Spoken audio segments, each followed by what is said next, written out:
Rob, you've had some game footage to look at now with the Cardiff and the Cornish Pirates games, and Rob mentioned it was a case of you saw the good and the bad of what can happen. Yeah, I think in some respects it's sort of an ideal weekend for us, because actually it's some of the not so good stuff allows us to address it before it becomes an issue, and it was probably creeping in there a little bit in the week, and also it gives a real sort of comparison when we sat down on Monday between some elements of the game. I mean, there was still a lot of good stuff on Friday night, some really good bits in there, but overall we weren't where we really wanted to be from an intensity point of view, especially defensively, obviously. So it gave us some good comparisons, some good footage. Lots of guys got some rugby, and no major knocks coming out of it, and so a good weekend and all. From a coaching perspective, you can only do so much training. You need to get, and the players as well, isn't it? They need to get out there and feel it again. Yeah, there comes a point where just training all the time becomes a little bit boring, and also it gives you a bit of a context for some of your conversations that you've got to have, because you are referring to live scrummaging, live mauling, good defence, kick chase, and people doing putting their skills under pressure. So with the best drill in the world, we replicate things pretty well at training, but it is quite nice to get into the games. And obviously you get the opposition offering something that you're not expecting, isn't it? You can talk about things, but you've got to get out there and feel it. Yeah, and obviously when you're training against yourselves all the time, that does tend to happen. You can cancel yourself out a little bit. So yeah, so both games offer different challenges. I thought Pirates were really good on Friday night as well, and they thoroughly deserved their win. But it did stress us in different ways than what you can do when you're just playing against each other. And the benefits of playing a double header, although it stretches you a bit squad-wise, obviously. I think some of the young boys came on Friday night and played really well. The young front row that came on did really well, and it gives you the chance to look at those guys, and obviously our boys who are on loan at Pirates as well.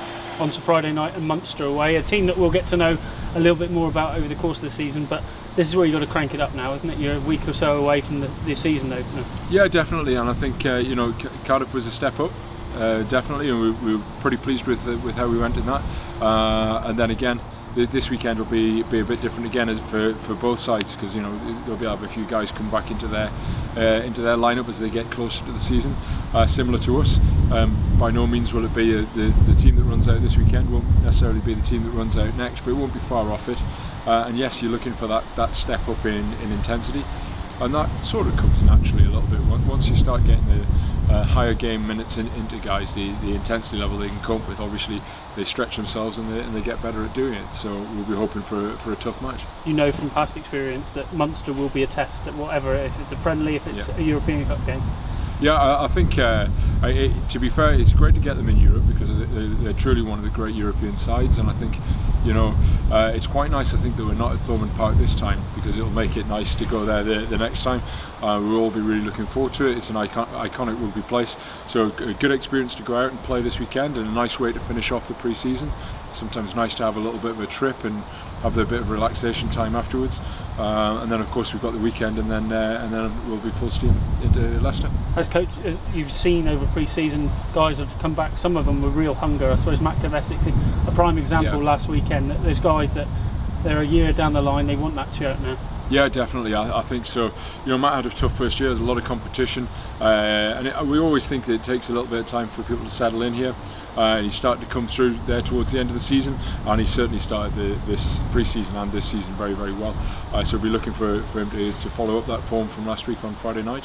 But similarly, a few guys, Ollie Atkins, I thought, back from injury, Ollie Devoto as well. So they're the guys that, because they missed the back end of last season, they tend to drive things at the start of this, and those guys are really, really important.